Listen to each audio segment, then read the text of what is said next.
we see the typing of an office girl, and she's sending her emails to thank her clients for the purchase of the company's products. It is terribly unfortunate that the texture of the desk was the last thing she saw. This girl wasn't able to do a single thing she had wanted in life, but maybe if another life existed.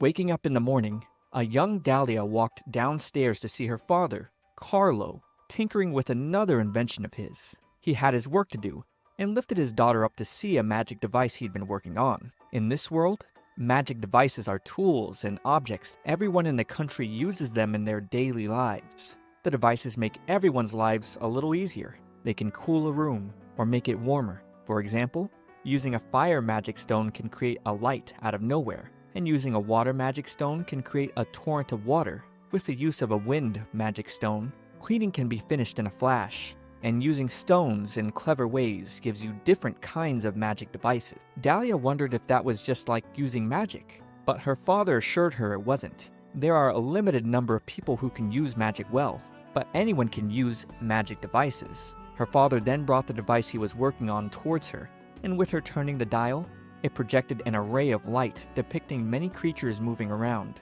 And Dahlia stared in awe and excitement at the lights. People who create these devices are magic artificers, and that's her father's occupation. Hearing this, Dahlia desired to become one as well, so her father assured her that as long as she created great works, then of course she could.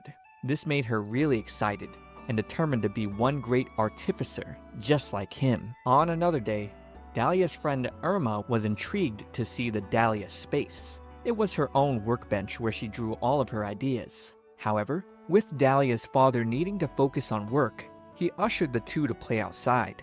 Dahlia was a little disappointed because she wanted to read the monster field guide inside the house with Irma, but she listened to her father and the two went outside to play. While working, Carlo stumbled upon Dahlia's magic device ideas, suddenly becoming fixated on the array of potential inventions her young daughter had come up with. The housekeeper, Sophia, then scolded Carlo, telling him Dahlia would get angry if he touched her things without asking. The Dahlia space was really important to her. Outside, as Irma brushed Dahlia's hair, Dahlia confirmed her determination to be a magic artificer. She asked what Irma would want for a device. Irma didn't want anything in particular, but would love a refrigerator since her home didn't have one. However, Dahlia wasn't interested in making things that already existed. Irma then brought up how she wanted to be a hairdresser when she got older. She practices with her own hair, but since it's so long, it takes a while to dry. That's when Dahlia's brain started clicking. She bolted inside and began drawing an invention that could help hair dry faster. Perhaps using a firestone and windstone, she could create something with warm wind that would make it easier to dry hair faster. Presenting it to her father, he saw the idea for a device that could make a warm spring breeze, which she had already named a hairdryer. She asked her father for permission to make it, but he lightly laughed, telling her she couldn't right now, but one day, which disappointed her because she wanted to make it right now. However, he did believe it was a good idea. She just needed more experience before she could build it. That evening, Carlo went to go visit his buddy, Theodore Orlando. Theodore thought Carlo's status as a doting father had reached its peak, with him giving his daughter a workstation before even starting primary school. Theodore felt that was somewhat dangerous. Carlo felt sure of himself, however, since he told Dahlia she couldn't use magic stones unless he was with her. But Theodore gave a good rule of thumb, stating children don't generally heed warnings the way parents think they would. He had already raised 2 children and learned his words carry a different weight. However, Carlo fell for the trap, thinking that Dahlia was special and wouldn't cause a problem. As the 2 men went back and forth about selling Dahlia's inventions in Theodore's shop, Dahlia was up to things in her room. That night, Carlo returned home and peacefully enjoyed a drink, until he heard the screams of his daughter upstairs. He found her room engulfed in flames, and with quick thinking, equipped a magic device with a water stone to put the fire out. He then checked on his daughter, who began bursting into tears. He looked at the magic stone pile, noticing the empty firestone. He asked why Dahlia would do such a thing, since he already told her if she was gonna use stones, he should be there with her. Still sobbing, she explained she wanted to make the hairdryer as a secret. She wanted to surprise her father, thinking he'd give her lots of praise. Carlo was a good man. He didn't get mad. He accepted that's just what a kid with passion was gonna do. Looking at her schematic, he He could see the mechanism worked, but as it is now, the fire and wind come out at full blast. He hadn't taught her how to link output calculations and mixer circuits yet. He felt he could truly relate to his daughter though. As an inventor, when thinking of something, he himself couldn't stand not making it. Knowing some of the work of making magical devices can be dangerous, he made her aware there was still plenty he hadn't taught her yet, but assured her that until she was skilled enough to do things alone, they could just make things together, prompting her to embrace him and apologize over and over. That evening, the two got to work, and with the device shooting a flame out, it for sure couldn't be used for drying hair. But the build wasn't bad. Carlo determined it just needed a magic circuit to limit the energy to produce a nice, warm breeze. Hearing her father quickly find a solution, Dahlia praised him. The two continued to work on the device together throughout the night, and when morning came, he turned it on and the blow drying worked successfully. The two cheered drinks to their victory. Sophia then arrived for her usual shift. Surprised to see the two up so early, Dahlia ran up to her, joyously mentioning they finished the hairdryer. But staying up all night, she fell asleep, holding Sophia where she stood. Sophia was not happy to hear Dahlia hadn't slept, however. On top of that, they hadn't bathed either. Gross. After putting Dahlia into bed, Sophia mentioned how once she had complimented Dahlia's hair, but Dahlia responded by wishing it was the same color as her father's. Looking at the hairdryer, Sophia was impressed that Dahlia could invent such a device at a young age, and Carlo shuddered mentioning his daughter's talent. She may be even more amazing than he is. Then, as Dahlia slept, she uttered, "Dad, what kind of magic device should we make next?" And he was pleased to hear her already thinking of her next invention. However, the piece had to end, because it was time for Carlo's scolding by Sophia. Time and seasons passed. Dahlia yawned as she put on her glasses. Still having trouble completing this fairy crystal lantern, Carlo came home after drinking, poking at his daughter who fell asleep at her desk again. She then headed to the kitchen to make breakfast, and Carlo pulled out a piece of paper, wondering if she'd be angry were he to take an apprentice who ranked above her. Eating breakfast together, Carlo asked his daughter if she had any new invention ideas. She had plenty, but 3 in particular that were detailed enough. He was proud of her, and she matter-of-factly stated, "Well, I am the daughter of Carlo Rossetti, the hot water device baron." He felt she'd be even greater though. He felt she'd one day become a magic artificer who'd leave her name in this kingdom's history, even if she couldn't imagine it herself at the moment. She then put on her bag, running outside to meet up with Irma and the rest of her friends. She overlooked the town, thinking one day she'd become a magic artificer who could make people happy, just like her father. Dahlia returned home from school today, excited to share her daily learning with her father, but was surprised to see he had taken in a new apprentice senior to her, Tobias Orlando, the son of Theodore who owned the Orlando Trade Company. Tobias had apparently been helping Carlo for a while now, while Dahlia delivered documents on behalf of her father late one night. Her father's friend, Ivano, spotted her taking cover from the rain, so he invited her inside, and they both started doing their impressions of Carlo. Ivano knew he'd say something like, "It's nearly the season for a cold ale," making Dahlia tease because her father drank far too much. But regardless, everyone respected him as an incredible magic artificer. He had even invented these lanterns that many people use. When people would thank him, all Carlo would ever say was, "Magic artificers think and build, and think and build. There's never an end in sight." And Dahlia laughed at Ivano's impression of him. The one she always liked to do was, "Make magical devices that people can safely use to enrich their daily lives. Seek to create magical devices that will make someone out there smile." Carlo was truly an amazing person that everyone loved. Dahlia came home to her father wiping himself off from the rain. She felt like he should have taken cover somewhere, but swore he was close enough to not get soaked. He and Tobias were a little less soaked, thanks to the fact that they wore jackets. But still, they had the sniffles. Looking at their soaked jackets though, Dahlia got inspired. She could make something to keep rain off better than any sand lizard coat. Perhaps a fabric that's handy, light, and can repel water. So, she decided to work on a raincoat. While immersed in her work as usual, Tobias was shocked she'd be using slimes as material for infusing magic.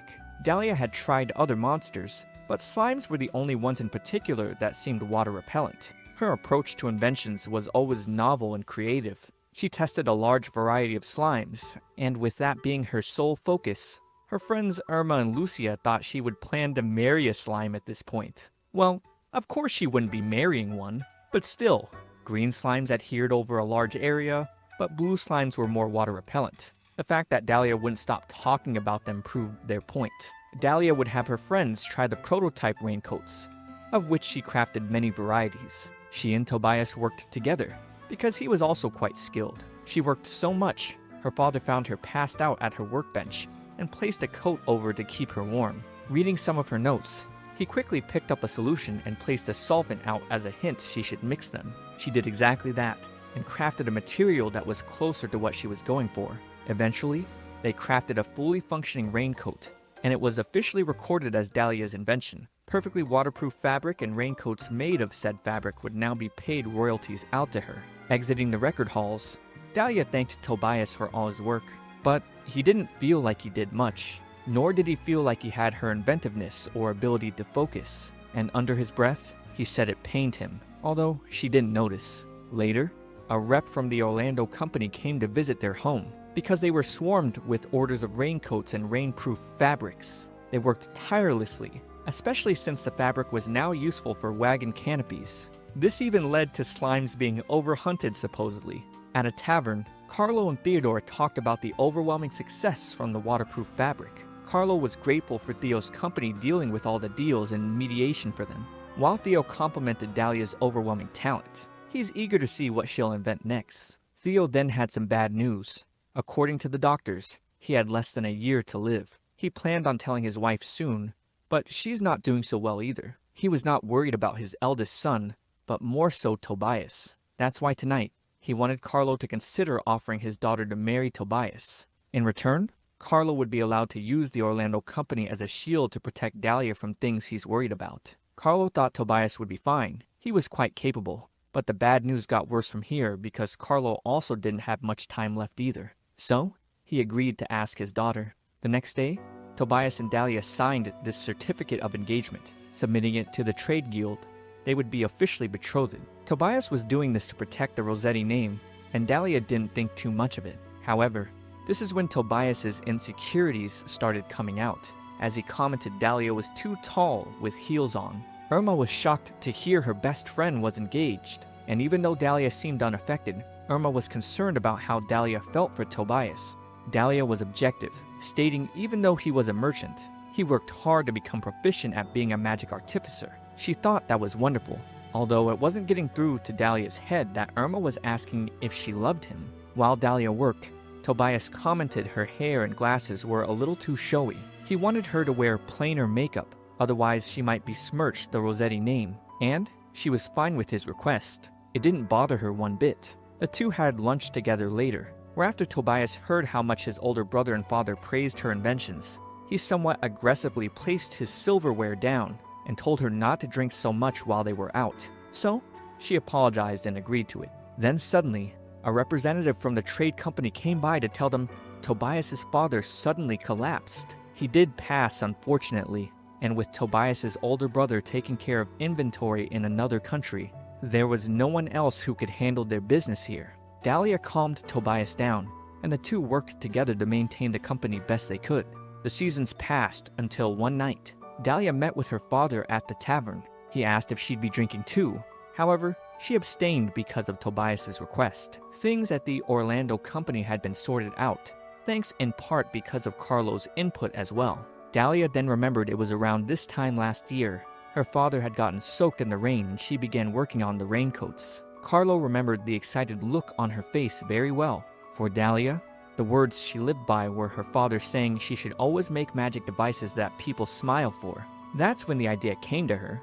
Carlo thought whoever taught her that must be amazing. However, she felt that whoever should drink a little less. She then poured a glass, asking that her father keep it a secret from Tobias. Staring at the window one day with Ivano, Carlo began reminiscing on all the times he'd spent with his daughter. He loved her so much. She brought him incredible joy.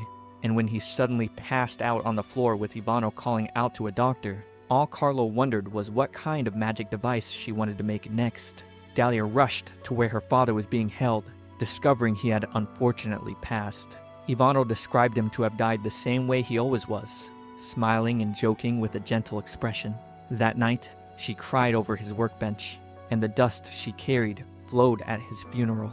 When everyone left, she stayed behind to watch his grave, even in the rain. Even so, life moves on. Dahlia smiled, looking at the same kind of device her father had shown her as a little girl, and took off. She was happy to see Tobias, who asked her to bring her unsigned marriage papers. But before she could sign them, he apologized because he wanted to break off their engagement. He's found true love with someone else. And this left Dahlia's jaw wide open. Things quickly became somber. Dahlia asked with whom. Tobias answered, Emilia Tellini, the Orlando company's receptionist. Dahlia then quickly got up, accepting the dissolution of their engagement, and they could have their forms on that finalized tomorrow at the trade guild. However, Tobias still had a shameful look because there was more he needed to request of Dahlia in regards to Emilia. Both Irma and her husband Marcella were mad to learn that Tobias and his new girl would be living at Dahlia's new house. He and Dahlia had been engaged for 2 years at this point, so how could he bring along the woman he'd been having an affair with? Dahlia was fine. Well, as fine as a woman in this situation could be. Tobias didn't make her cry, and she felt glad Irma and her husband felt angry on her behalf. She just didn't want to deal with moving her furniture out of the new house. So, Marcella was nice enough to take on the task. Dahlia then told Lucia next. Lucia was concerned if Dahlia was alright as well, but felt it made sense. She always knew Dahlia wasn't in love with Tobias either. The two had always spoken to each other with familial tendencies. However, Dahlia never spoke particularly lovingly of him. The only fun talk they had was about magic devices or monster materials. The time reached 2 o'clock, and at the trade guild, they had the vice chair of the guild, Gabriella, and Ivano, the original administrator of the contract, there as witnesses for the engagement voiding, and also Dominique, serving as the notary. First, Dahlia and Tobias's joint bank account was closed and liquidated. Then, Tobias paid Dahlia reparations, being the one responsible for dissolving their engagement, and 28 out of the 50 gold she had put down on their house, as he needed more time to gather the rest. The notary recommended not accepting this, as changing house ownership before full payment could be troublesome. Dahlia followed these words, and this made Tobias burst out, since he promised Emilia she could live with him immediately. Gabriella calmed him down, because surely as someone inheriting his father's company, he could just pull from the company funds.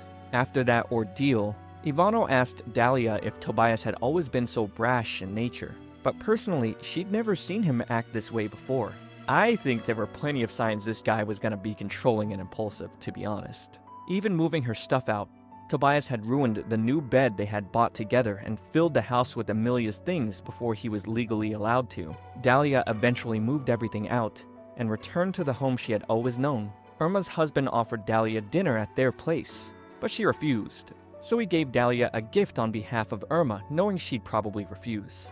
Everyone wished Dahlia well, and if it wasn't her personally, it was all the adults who held a debt of gratitude to her father. She began unpacking, and by the time it was over, she was exhausted. She thought back to how her engagement was always something hers and Tobias's father had decided. But now that she's lost her dad and his backing, since Tobias had found a woman he loved, this would have naturally happened. She didn't feel the need to cry about it.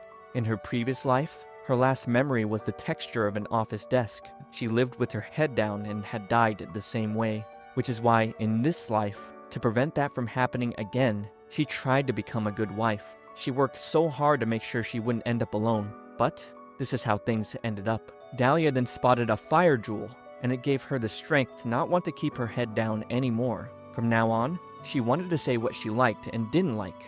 Fortunately, she loved her work as a magic artificer. She didn't have to force herself to be with anyone. She wanted to live her second life the way she wanted, as best as she could. Eating the food that Marcella gave her, it reminded Dahlia of her father. Were he still here, she's sure he'd have also been angry, drinking, and helping her laugh this whole thing off. He would have ruffled her hair and told her to eat up. She spotted a treat from Lucia as well, and it reminded Dahlia again of all the people who were there for her. So, she toasted to them and her father. While Irma fixed up Dahlia's hair, she mentioned with Emilia being a nobleman's daughter, she must have deliberately left her pendant on Dahlia's dresser. It pissed Irma off. Because women who steal men are very calculative, she felt Dahlia had more of a right to be angry. Dahlia agreed, but amidst all the paperwork, she kind of stopped caring. She wanted to forget as quickly as possible. Irma told her, fair enough. Any man with so little confidence that he'd force a woman to look plainer should be forgotten immediately. And that's facts, y'all. Irma was confident Dahlia would find someone better soon enough. Dahlia wasn't interested in romance at the moment, but was happy to see her bright red hair again. Afterwards, the two had coffee and cake, and when the evening hit, Dahlia planned to be holed up in her tower for a while, now inspired to invent more things. Tomorrow, she was even thinking of gathering in the forest for more materials. The next day, she disguised herself as a man and put on a voice-shifting device to sound like one as well. She was well prepared, with a magic-throwing stone to deal with monsters, and a knife as a bandit deterrent. Reaching the forest, she suddenly stopped her horse, noticing a flock of birds flying away. A man in red armor fell out of the bush in front of her, desperately begging for water. Dahlia gave the man some and he thanked her before falling over. Her deepest concern was the injury on his left shoulder. She quickly concocted a potion and gave it to the man, and his wounds went all away. He promised to pay her back when he returned to the royal capital. He then gracefully introduced himself as Wilfred Scalferato, a member of the Knight's monster suppression force. Also, the youngest child of a low-ranking noble, and Dahlia was a little taken aback by his handsome looks. Dahlia introduced herself as, Dahlia, just your plain old regular citizen, totally not a girl. Wilfred then asked to hitch a ride back to the capital, and Dahlia courteously obliged. Riding back together, Wilfred commented that the waterproof fabric seat cushions were certainly useful, since he had monster blood all over him. He was initially concerned he'd get the seats dirty. Back when he'd first joined the Knights, they had to manually wax their tents. It was a lot of work, but now that waterproof fabric exists, life has become a lot easier. He enjoyed the waterproof raincoats as well, but noted the durability to be somewhat of an issue, making Dahlia's head turn with the idea of inventing ones with a new material. They made a quick stop by the river, so Wilfred could wash the blood from his eyes. And after seeing his face clean, Dahlia became more fixated on Wilfred's beautiful eyes. With him taking his armor off, she got nervous and had to turn away from him. While Wilfred continued to clean up, Dahlia prepared their meal, a drying rack for Wilfred's clothes, and offered one of her father's old coats to him. Seeing him fully clean, Dahlia again had to turn away, refocusing on the fact that they should eat. During their meal, Dahlia inquired about Wilfred's scarlet armor. He took the position of vanguard since he was quick on his feet. She knew those who wore the red armor in the suppression force had the deadliest job, since the armor made them stand out so much. They'd often be used as a distraction to attract the monsters. She truly felt sympathy knowing men in Wilfred's position were likely to die. Trying to make small talk, Wilfred brought up that if he forgot that his coat was all he was wearing, he might accidentally take it off in front of a lady in town without thinking and get taken away by the guards as a pervert. This made Dahlia spit out her drink because, well, she actually is a lady. But Wilfred couldn't help but crack a joke to clear this mood. He knew Dahlia had given him a concerning look, but assured her his job wasn't as dangerous as the rumors said. She had looked at him so sadly, he just wanted to say something silly. Wilfred then asked more about Dahlia's love for magic devices, because he was interested in one made into a sword. She couldn't think of a sword in particular, especially since the only people who could imbue weapons with magic were mages and alchemists. Magic artificers did make knives, however, commonly imbued with anti-rust and ever-sharp magic, something Wilfred pointed out would be incredibly useful on a sword. The two continued conversing about swords, with Wilfred particularly exclaiming his captain's sword called the Ash Hand. Anything it impales burns and instantly turns to ash. He was quite enticed by the idea of having one. The two continued their journey forward, where Dahlia brings up a white wine she had forgotten to finish. She offered it to Wilfred, who began to quickly guzzle it down. White wine was his weakness apparently. It began raining harshly, where Dahlia dropped Wilfred off. He thanked her for the ride and offered to pay her back, but she said it was alright. He then offered her drinks later, so she told him to say hi if they ever saw each other around town. That's when she'd be willing to take up his offer.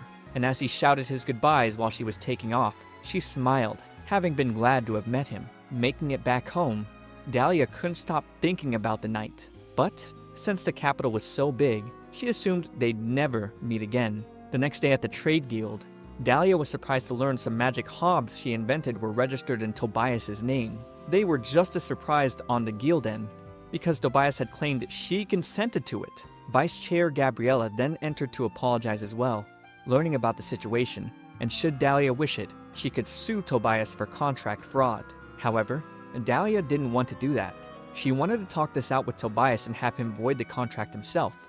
Otherwise, he might besmirch her father's name as his apprentice. Bringing everything she heard forward to Tobias, he apologized, saying it was all a misunderstanding. He had done it assuming they were going to start a new company together after marriage, so he had all the registrations set under his name by default. Dahlia was pissed because in the trade of being a magic artificer, all devices should have the name of the inventor carved into them. This is the way her father taught the both of them. Since the devices were only being registered in his name, she'd never hear about if her inventions caused any problems or accidents. She demanded that he, of course, void the contract for the magic hobs by the end of the day. Tobias objected somewhat shamefully, reminding her that's something she made while they were still engaged. He asked to leave the registration as is and offered to buy the rights from her, but Dahlia refused, and then threatened him with a lawsuit. This made Tobias ask if she resented him because he broke off their engagement. She responded that as an artificer, she found the fact that he changed their registration more lamentable, and that she always thought of him as her father's senior apprentice. It became evident that Tobias was the one full of resentment. Dahlia had always seen him as her senior apprentice more than as her fiancé. After ending her business with the Orlando Trading Company, Tobias confided in his new fiancée, Amelia. He was still down about the fact Dahlia never loved him. Back at the trade guild, learning Dahlia's future business ventures with the Orlando Trading Company were dissolved, Ivano got right on it to find her a new company. Marcella then showed up, and hearing the news, he thought it'd be a good idea if she made her own Rossetti company. Dahlia thought the idea was nice, but she needed 4 guarantors to receive approval. So, the first to stake his name in it was Marcella. Then, a man who overheard them named Mizena Grieve, as he wanted to be an investor given she was the one who invented the waterproof fabrics that changed the transport business forever. Then, Ivano, who also hoped to profit. And then finally, Gabriella in her Viscount husband's name. Dahlia was pretty hesitant, since she was just starting out as a full-fledged artificer. But, now hearing she could get all the rare materials she's always wanted to work with, like fire dragon scales and sea serpent hides, she became certainly more enticed. Gabriella then began guiding Dahlia on how to properly be a company chairman. First, by starting with her appearance. Dahlia needed to dress to impress, and learn to do her makeup. Gabriella had done all of this as a thank you to Dahlia's father, because he was the one who introduced her to her husband. Dahlia's father had told Gabriella that if his daughter had ever had trouble as an artificer or as a woman, to give her advice. Dahlia was still surprised to hear her father looking out for her, even to this day. Gabriella thought of Carlo as a patient man who listened to the trouble of others and gave advice. And Dahlia was surprised again, thinking all he did was wander around and drink. We turned to Wolfred, sending in his report. Since he took down a wyvern, he had rightly earned the title of Dragon Slayer. His captain wanted to recommend him to the Royal Guard, but with Wolfred refusing once again, this only frustrated the captain. There was one thing Wolfred wanted, however. He requested a letter of introduction to the trade guild, because he wanted to thank the person who saved him with a potion. His plan was to hopefully meet Dahlia at a restaurant or tavern soon. Outside at a restaurant, Dahlia takes off her glasses, now finally able to see clearly after getting a somewhat expensive eye surgery. She suddenly notices the people all gasping in awe as the dashing Wolfred comes walking through towards her. He at first asks if she's a relative of Mr. Dahlia.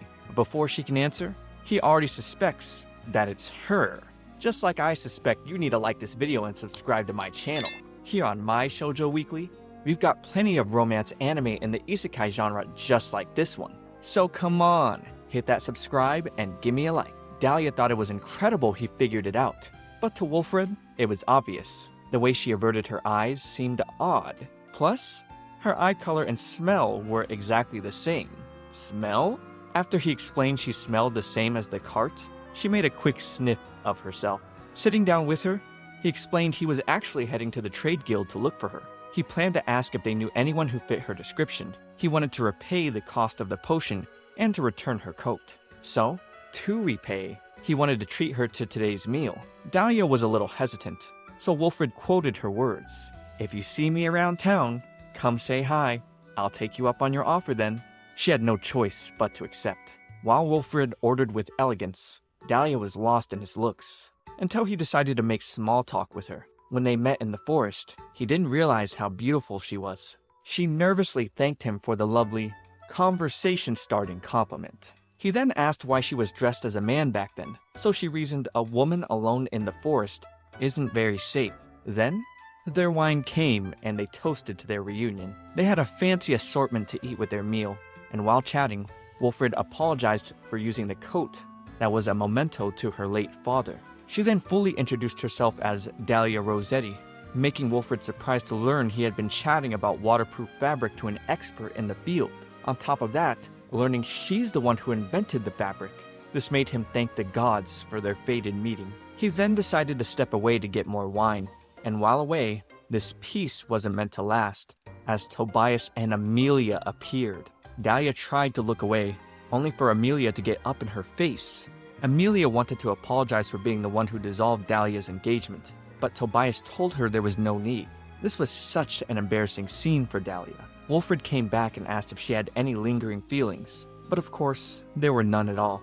That's when he replied, "If your engagement has been broken, then you are currently unattached, yes? I give my thanks to the goddess of fortune, as had you not accepted my invitation, I was quite dismayed, but now, meeting you once more brings me heartfelt joy." Tobias wanted to know who this guy was, so Wilfred introduced himself as a knight of the royal palace, and the son of the Earl of Water. He then took Dahlia away, and she thanked him for getting her out of there while leaving Tobias and his new woman stupefied. She was so surprised by how smooth he was. Wilfred told her he was being honest though, and was a little worried he made her join him against her will.